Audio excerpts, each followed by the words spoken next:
Salut tout le monde, donc aujourd'hui on va faire une première vidéo pour analyser mon portefeuille, pour faire une review du portefeuille pour le mois de mai 2025. Donc comme vous pouvez voir, donc j'ai trois actions en portefeuille,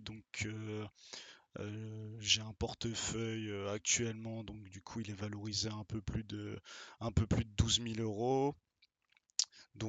Pour les trois actions que j'ai en portefeuille, donc j'ai 16 actions de Manhattan Associates, ça vaut en ce moment 3003 euros en légère plus-value.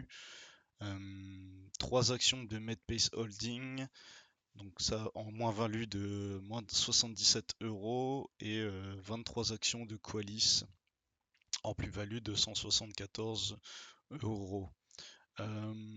Si vous connaissez pas ces entreprises-là, donc Medpace Holding, en fait, c'est une entreprise qui opère principalement dans le domaine de la pharmacie, des biotechnologies. Donc, elle couvre toutes les phases des essais cliniques.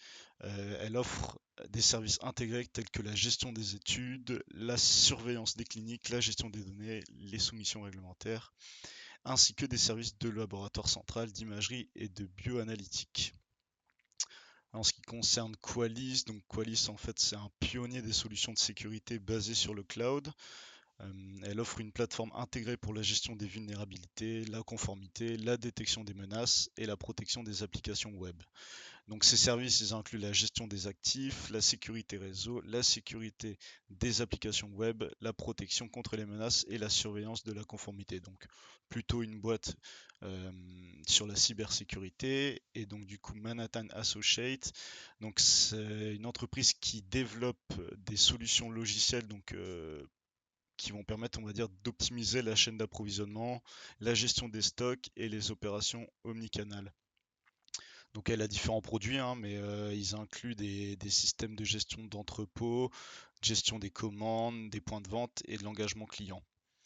Euh, donc là, en ce moment, j'ai rebasculé mes actions, enfin, j'ai pas fait un transfert de position, j'ai dû vendre mes anciennes actions et les basculer sur Interactive Broker. J'ai récemment changé de broker. Donc là, j'ai encore un montant de cash plutôt conséquent par rapport à la taille de mon portefeuille, hein, environ 50%. Moi, ce que je vais chercher, c'est d'acheter des actions de qualité à un prix intéressant.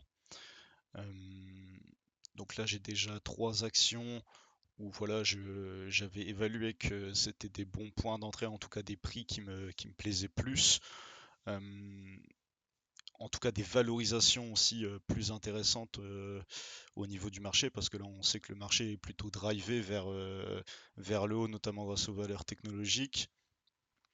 Pour vous donner une idée par rapport aux actions.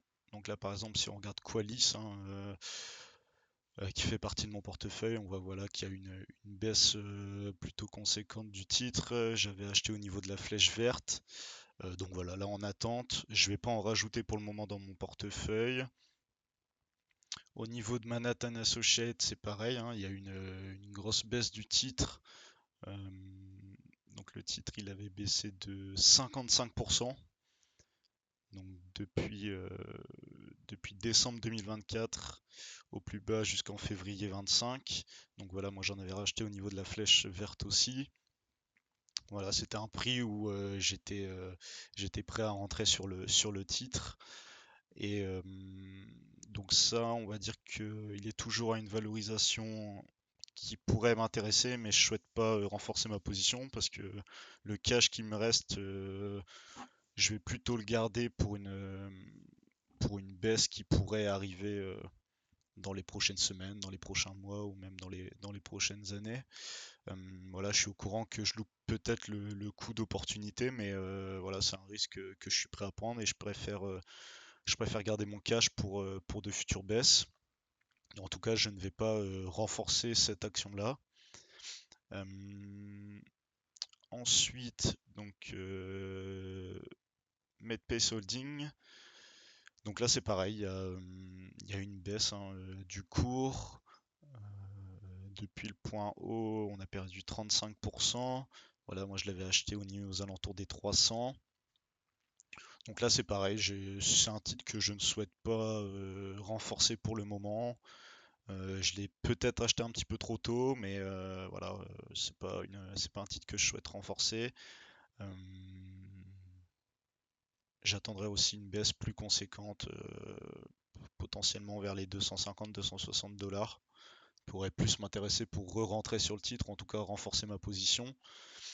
Euh, donc là, on voit que voilà, il me reste 6300 € à investir. Et quand on regarde un peu plus les performances, on va dire du portefeuille, sachant que j'ai commencé récemment, euh, on peut se rendre compte que